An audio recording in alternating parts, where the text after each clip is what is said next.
대통령 선거가 끝나고 정권이 바뀌게 되면 신문 사설에서 말 위에서 천하를 얻을 수는 있어도 말 위에서 천하를 다스릴 수는 없다는 그 중국 고사가 종종 인용됩니다. 맞아요.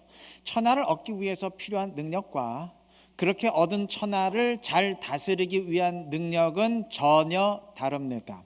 천하를 얻기 위해서는 전쟁에서 이기고 나라를 정복하는 장수의 능력이 필요하겠지만, 그렇게 얻은 천하를 다스리기 위해서는 법과 질서를 잘 세우고 경제를 일으키고 민심을 이끌어가는 능력이 필요합니다.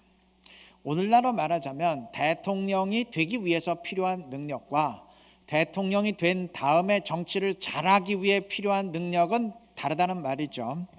대통령을 도운 참모들의 경우도 마찬가지예요. 천하를 얻기 위해 용맹스러운 공신이 필요한 것처럼 오늘날 정권을 차지하기 위해서도 선거 전에 능하고 후보자를 잘 보필하는 그러한 참모들이 필요합니다.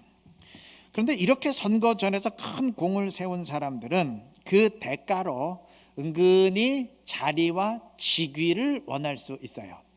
사람인 이상 농공 행상을 원할 수 있어요. 사람의 심리가 그렇습니다. 근데 문제는 그렇게 선거 전에 능하고 큰 공을 세운 공신이라고 해서 반드시 국정의 행정과 운영에도 능력을 발휘하는 사람은 아니라는 사실이에요.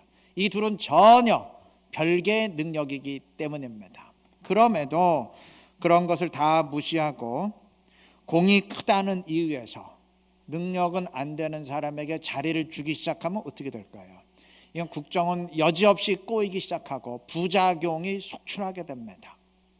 저는 정치 전문가는 아니지만 대부분의 전문가들은 역대 정권들마다 그러하였음을 증언합니다. 말 위에서 천하를 다스릴 수 없다는 고사의 인용은 어찌 보면 공신을 멀리해야 된다는 의미가 훨씬 더 강할 수도 있습니다.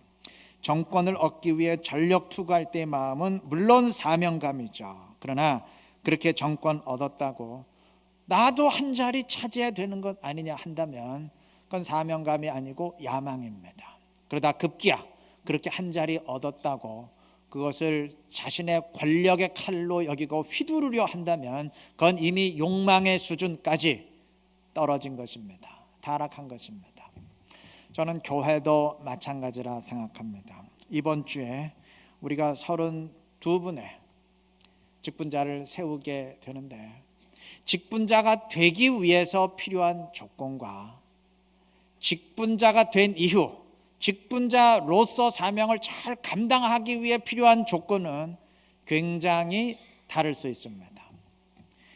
기도에 열심이기에 직분자가 될 수 있지만 직분자로서 필요한 것은 기도가 아닐 수가 있어요. 오해하지 마세요. 기도가 필요 없다는 절대 아닙니다. 반드시 기도에 인물이어야 됩니다. 그러나 그것은 필요 조건이지 충분 조건 아니에요. 그건 기본적인 것이고 그 다른 무엇이 또 필요하다는 이야기입니다. 봉사의 모습 때문에 직분자가 되고 수십 년 교회 생활했기에 직분자가 될 수 있지만 직분자로서 역할을 잘 감당하기에 필요한 것은 절대 그것이 전부가 아니에요. 다른 그 무엇이 반드시 필요합니다. 직분자로서 가장 중요한 역할은 성경적으로 보면 당연히 목회입니다.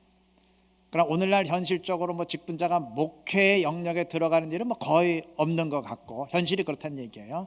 현실적으로 가장 중요한 책임은 교회의 중요한 결정을 내리고 방향을 정하는 일입니다. 안수 집사는 별로 그럴 일이 없지 않습니까? 하실 수 있지만 앞으로는 그렇게 확대가 되어야 될 것이고 또 될 겁니다. 자, 이러한 결정 능력을 위해서 필요한 것은 상황을 정확하게 인식하는 판단력, 그리고 분별력, 그리고 지혜입니다.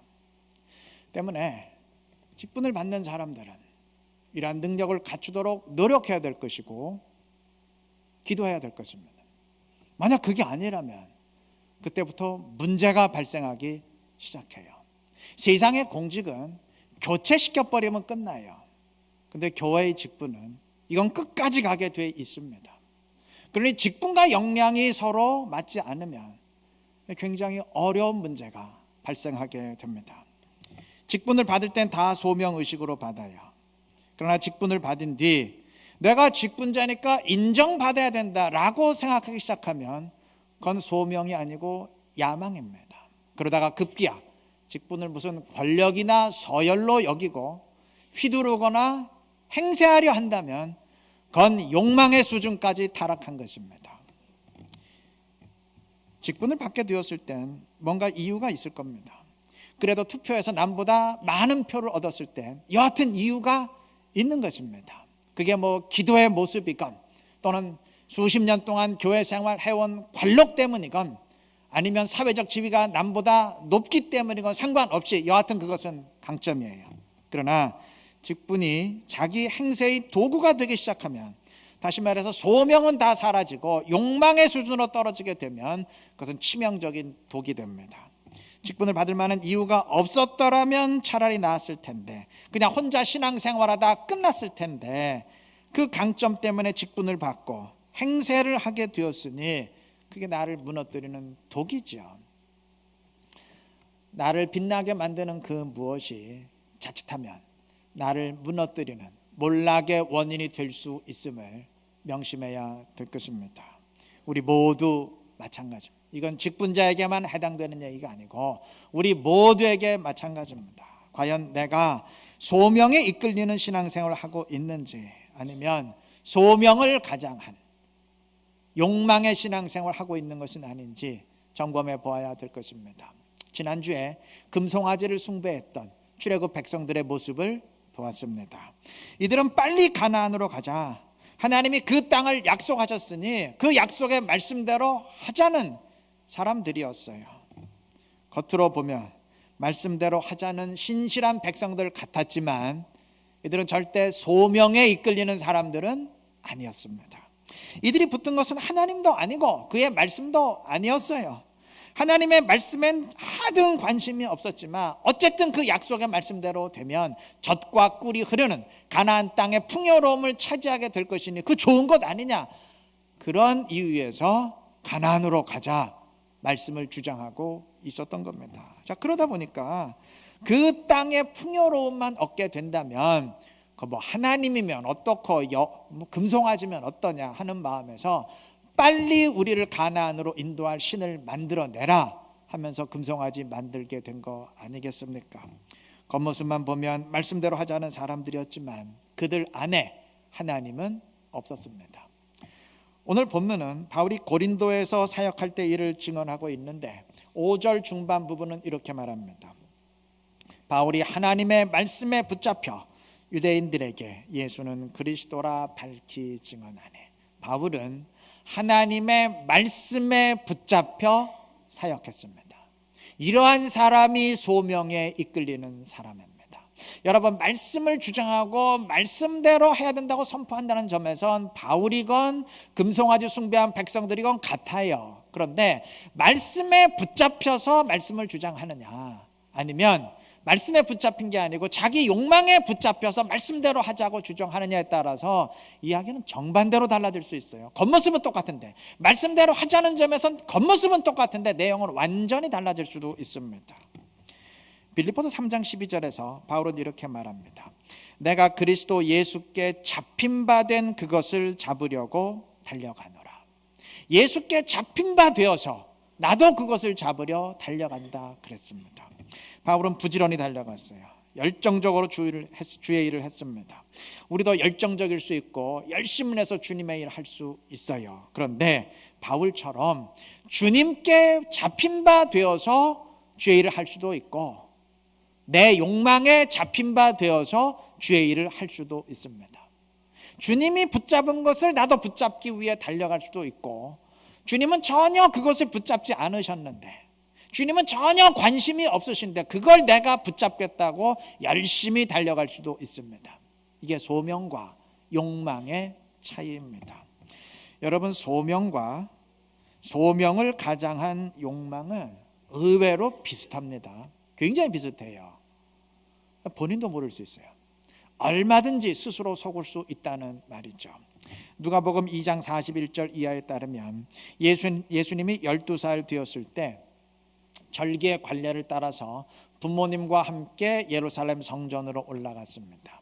그런데 내려오는 길에 하루가 지난 뒤에 보니까 요셉과 마리아가 예수님이 없어진 것을 발견했어요. 당연히 자기들과 함께 하는 줄 알았는데 없어진 것을 깨달았습니다. 여러분, 자칫하면 우리도 이와 똑같은 착각에 빠질 수 있습니다. 당연히 주님이 우리와 함께 하신 줄 알았는데 안 계실 수 있어요. 열심히 말씀을 주장하고 열심히 주의 일을 하기 때문에 당연히 주님이 기뻐하시고 함께 하시는 줄 알았는데 나중에 보니까 이미 오래전에 주님을 잃어버렸을 수도 있습니다. 내 생각대로, 내 욕망대로 움직이는 사람에게, 욕망에 붙잡혀 움직이는 사람에게 주님은 절대 함께하지 않으십니다. 우리가 지난주에 보았죠. 주님이 금송아지 숭배하는 백성들에게 선포했습니다. 그래, 가나안으로 가라. 내가 그 땅 대적들 다 물리치고 너희로 하여금 그 땅을 차지하도록 해주겠다. 단 나는 너희와 함께하지 않겠다. 나는 너희와 결별하겠다. 자, 그럼 이 말대로 하면 어떻게 되나요? 백성들은 하나님의 말씀 이루겠다고 진짜 가나안으로 가요. 그래서 가나안 땅 대적들 다 물리치고 그 땅 차지해요. 그래서 약속의 말씀을 이뤘어요. 할렐루야 했겠죠. 그런데 문제는 뭐냐면 하나님이 없어요. 나는 너희와 가지 않겠다. 하나님은 이미 오래전에 잃어버렸어요. 소명이 아니라 자기 욕망을 이루기 위해서 열심히 말씀을 추구했기 때문입니다. 우리도 얼마든지 이룰 수 있어요. 열심히 주의 일을 하고 열정적으로 말씀을 주장했는데 당연히 주님이 기뻐하시고 당연히 주님이 함께 하신 줄 알았는데 알고 보니까 주님이 안 계세요. 오래전에 주님이 떠나셨을 수 있습니다. 욕망에 붙들린 자에겐 주님이 절대 함께하지 않으십니다. 이걸 뒤집어 말하면 어떻게 되죠?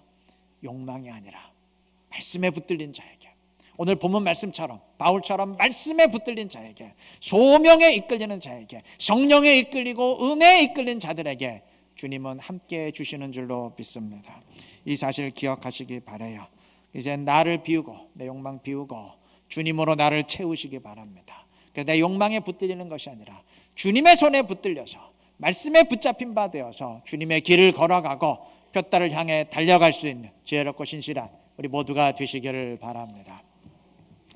보면 2, 3절의 증언처럼 바울은 고린도에서 브리스길라와 아굴라라고 하는 유대인들을 만나게 되는데 이들은 원래 로마 교회의 성도들이었습니다. 그랬던 이들이 고린도까지 오게 된 이유를 2절이 설명합니다.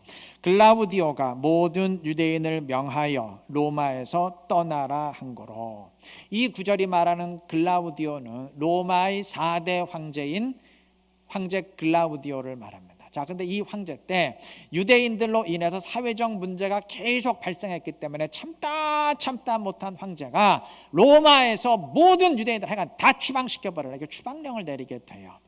자, 이 사건은 브리스길라와 아굴라에게도 물론 문제였지만 로마 교회에도 심각한 문제였어요. 왜냐하면 로마 교회를 누가 세웠는지는 잘 모르지만 여하튼 분명한 것은 유대 기독교인들이 세웠고 그리고 그들이 교회를 이끄는 지도자 그룹을 형성했다는 사실이에요. 자, 그런데 하루아침에 모든 유대인들이 다 추방을 당했으니 이제 로마 교회는 지도자들은 다 사라졌고 리더들은 다 사라졌고 순전히 이방인들의 교회가 될 수밖에 없었어요. 막 교회는 당혹스러웠을 겁니다. 그동안 교회를 이끌던 사역자들이 다 없어졌으니 이제 이 교회 어떡하나. 떠나는 유대 교인들도 낭패였을 것이고 남아있는 이방 교인들도 이제 어떡하나 당혹스러웠을 겁니다. 근심이었을 겁니다. 자, 그런데 결과가 어떻게 되었냐면 이 일로 인해서 교회가 몰락한 것이 아니고 오히려 더 튼튼히 견고하게 서게 되었어요. 이방 교인들이 그동안 유대 기독교인들이 담당했던 일을 싫든 좋든 감당하게 되면서 그로 인해 영적으로 크게 성장하게 된 것입니다. 그 나중에 이제 추방령이 해제돼서 유대인들이 다시 로마로 돌아오게 되었어도 유대인들이 다시 교회를 이끄는 위치에 복귀할 수가 없었어요. 왜냐하면 이방 교인들의 수준이 그 이전에 있던 유대 지도자 그룹을 형성했다 그들보다 더 월등히 그들을 능가할 정도가 됐기 때문에 이제 로마 교회는 그 새로운 이방인들이 주도를 하고 유대인들은 출석하는 그런 교회가 될 수밖에 없었어요. 그러니까 상황이 완전히 반전된 것이죠. 물론 이것은 아름다운 반전입니다. 좋은 의미에서 반전된 것이죠. 그동안 유대 기독교인들에게 의지해야 했던 자들이 뭐 기둥과 같은 거목으로 성장하게 되었으니, 다시 말하면 교회 새로 들어왔던 초신자가 이것만 목사 이상으로 확 성장들 해버렸으니까 이건 좋은 변화 아닙니까? 아름다운 변화죠. 처음 황제가 추방령을 내렸을 때 이제 교회 망했다 생각했어요. 이건 저주다, 재앙이다 여겼을 거예요. 나중에 보니까 그게 재앙이 아니고 오히려 하나님의 복이 되었습니다. 브리스길라 부부의 입장에서도 마찬가지예요. 이들이 바울이 고린도에 머무는 1년 6개월 동안 바울과 한 집에 살았어요. 3절의 증언처럼 한 집에 살면서 말씀을 배우다 보니까 이들이 이 기간을 통해서 영적으로 크게 성장했어요. 이들이 얼마나 크게 성장했는지 우리에게 알려주는 대목이 있습니다. 바울이 고린도를 떠난 뒤 이제 아볼로가 와서 사역을 했는데, 아볼로는 24절의 증언처럼 성경에 능통한 자라고 했어요. 그런데 이렇게 성경에 능통한 아볼로가 말씀 사역을 하는데 26절에 의하면 브리스길라와 아굴라 부부가 그것을 듣고 그를 데려다가, 그러니까 아볼로를 데려다가 하나님의 도를 더 자세히 풀어 가르쳤다 그랬어요. 그러니까 요즘으로 치면 이런 식이에요. 어느 집사님 부부가 이제 목회자들의 설교나 성경 공부 사역을 딱 듣고 목회자들을 불렀어요. 그리고 목사님, 그 성경 해석이 그거는 좀 문제가 있고요. 그건 이런 뜻이고요. 이렇게 가르쳐 줬다는 얘기예요. 이렇게 교육을 시켜 줬다는 얘기예요. 얼마나 크게 성장했는지 우리에게 알려주는 대목이죠. 어떻게 이렇게 성장했을까요?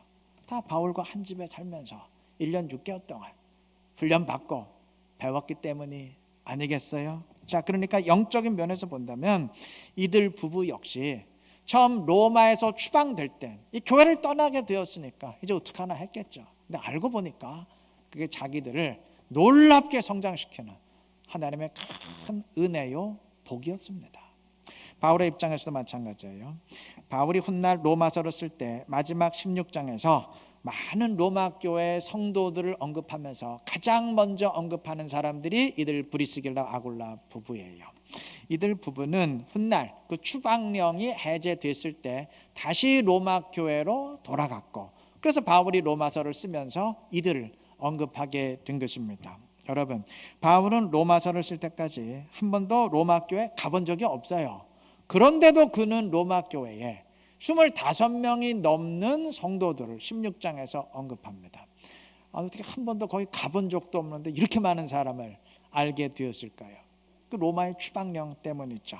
그때 추방당한 사람들이 뿔뿔이 흩어졌는데 바울이 여러 나라를 옮겨 다니는 선교 사역을 하면서 그들을 만나고 가르쳤기 때문에, 브리스길라와 아굴라 같은 경우죠. 그래서 그들과 영적인 관계가 맺어졌고, 그래서 로마에 가면은 이제 그들을 통해서 사역을 시작할 준비가 완벽하게 이루어진 것입니다. 그러니 결과적으로 보면 이 황제의 추방령은 바울에게도 복이 되었고 로마 교회에도 복이 되었고 그리고 브리스길라와 아굴라에게도 복이 되었습니다. 처음에 황제가 추방령을 내렸을 때 그걸 누가 복이라 여겼겠어요? 교회 지도자들 다 내쫓고 기둥과 같은 성도들 다 추방했을 때 이제 교회는 끝났구나, 재앙인 줄 알았겠죠. 나중에 보니까 그게 더할 수 없는 하나님의 은혜요 복이었던 것입니다. 여러분, 하나님은 우리의 생각을 초월해서 역사하십니다. 이제 끝인 것 같은데, 이게 재앙인 것 같은데 하나님이 왜 이러실까 했는데 알고 보니 그게 우리를 위한 하나님의 특별한 은혜요 복일 수 있습니다. 얼마든지 그럴 수 있습니다. 본문 6절은 유대인들이 바울을 대적했다고 증언하고 12절 역시 유대인들이 바울을 대적해서 고발했다고 하는데, 바울이 방문하는 선교지마다 바울을 극렬히 방해하고 공격했던 사람들은 유대인들이에요. 바울이 선교지에서 급히 도망쳤다 했다면 그건 언제나 유대인들의 공격 때문입니다. 이러한 상황은 바울에게 두 가지 면에서 큰 고통입니다. 먼저 현실적으로 유대인들 때문에 선교가 가로막히는 것 같으니까 고통이죠. 두 번째는 신학적으로 유대인들은 보통 백성들이 아닙니다. 하나님이 특별히 택한 백성들이에요. 근데 하나님이 특별히 택한 자들이 복음을 대적하고 하나님을 대적하고 있으니 이게 신학적으로 큰 고통이에요. 하나님은 유대인들을 버리셨는가? 하나님 만약에 그의 백성 유대인을 버리셨다면 나중에 이방인이라 그래서 버리지 않는다는 보장이 없어요. 이게 모든 게 다 무너지는 거예요. 그게 하나님의 약속이 끝난 거 아닌가? 바울로서는 신학적으로 고통스러울 수밖에 없었어요. 하나님 왜 이러시나요? 낙담할 수밖에 없었을 겁니다. 근데 나중에 보니까 그건 역시 하나님의 특별한 은혜였습니다. 그는 훗날 로마서를 쓰면서 로마서 11장 감람나무 비유를 통해서 이 비밀을 밝힙니다. 감람나무의 원가지 유대인들이 복음을 대적하면서 그 나무에서 잘려나갔는데 알고 보니까 그것은 하나님이 이방 가지들을 접붙임시키기 위해서 일부러 유대 가지들을 자른 것이었어요. 이방 가지들의 접붙임이 모두 끝난 다음엔, 즉 이방 선교가 마무리된 다음엔 하나님이 유대인들을 대대적으로 구원하실 것이었습니다. 자, 그러면 하나님의 이러한 계획에 의하면 바울의 이방 선교를 위해선 반드시 무엇이 전제되어야 되나요? 유대인들의 공격과 회방과 잘려나감이 있어야 됩니다. 그렇잖아요. 원래 가지들을 잘라내야 그 자리에 이방 가지들을 접붙임시킬 수 있는 것 아니겠어요? 그러니 바울의 입장에선 유대인들의 핍박과 소동을 겪으면서 사역에 큰 방해가 된다, 얘들 때문에 사역에 지장이 생긴다 여겼겠지만 알고 보니까 그게 아니었어요. 정반대였어요. 그렇게 유대인들이 복음을 대적하며 잘려나갈수록 더 많은 이방인들이 구원받을 수 있는 것이었어요. 즉 더 많은 유대인들이 복음을 대적하며 회방할수록 할수록 그만큼 바울의 이방 선교가 더 풍성한 열매를 맺게 되는 것이었어요. 자, 이러한 사실을 알게 되었을 때 바울의 심정이 어땠을까요? 그 마음에 깊었던 고통이 하나님의 계획과 은혜에 대한 그 감사와 찬양으로 바뀌지 않았겠습니까? 그래서 바울은 로마서 11장에서 하나님의 오묘한 신비를 찬양하고 있는 겁니다. 여러분, 하나님의 생각은 사람의 생각보다 깊습니다. 하나님의 지혜는 인간의 지혜보다 오묘합니다. 하나님의 어리석음이 인간의 지혜보다 더 어리석습니다. 우린 그것을 믿습니다. 아무렴 하나님이 사람만 못하겠어요. 내가 이해하지 못하는 상황이라도 하나님의 인도하심과 뜻이 있는 줄로 믿습니다. 이를 명심하시고 어떤 상황에서건 하나님을 신뢰하며 믿음 가운데 신앙의 길을 달려갈 수 있는 지혜롭고 신실한 우리 모두가 되시기를 바랍니다. 말씀 맺겠습니다. 고린도에서의 바울을 보는데 우리가 바울의 헌신을 보면서 바울은 다메섹에서 하나님의 영광을 직접 체험한 사람이잖아, 그러니까 그렇게 헌신하는 게 당연하지 라고 생각하신다면 그건 너무 쉽게 생각하는 거예요.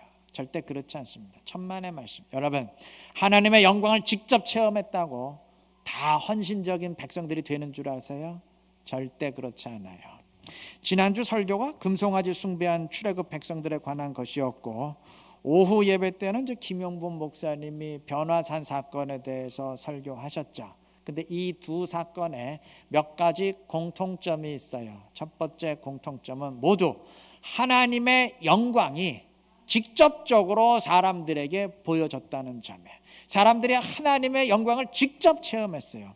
자, 출애굽기 24장 16절 이하에 의하면 모세가 시내 산에 올라갔을 때 여호와의 영광이 시내 산 위에 머물렀고 하나님의 임재를 상징하는 구름이 40일 내내, 그러니까 모세가 시내 산에 올라 있는 40일 내내 그 산을 완전히 덮었다 그랬습니다. 그리고 하나님의 영광이 마치 맹렬한 불처럼 온 이스라엘 자손의 눈에 분명히 보여졌다 그랬습니다.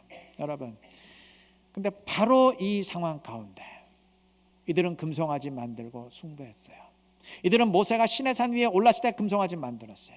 근데 그 40일 동안 하나님의 영광이 맹렬한 불처럼 백성들에게 보여줬다 그랬어요. 그럼 뭘 의미하나요? 그 영광 보면서 이들은 금송아지 만들고 숭배했다는 얘기예요. 하나님의 영광에 대한 체험이 절대로 사람의 신앙을 보증하지 못해요. 보면서도 금송아지 만들 수 있는 게 인간입니다. 변화산 사건 역시 마찬가지죠. 산에 오른 세 명들은 주님의 그 영광된 모습, 변화된 모습, 다니엘서 7장에 예고했던 여호와 하나님의 모습을 직접 봤어요. 근데 바로 그때 산 밑에선 7명의 제자들이 지금까지 지니고 있었던 능력을 갑자기 잃어버렸어요.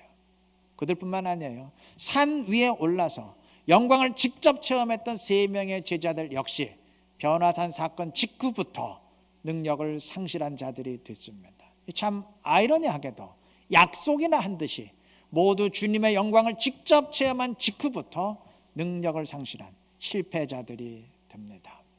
여러분, 주님의 영광을 직접 체험하는 신비하고 황홀한 일이 신앙을 보증하는 것이 아닙니다.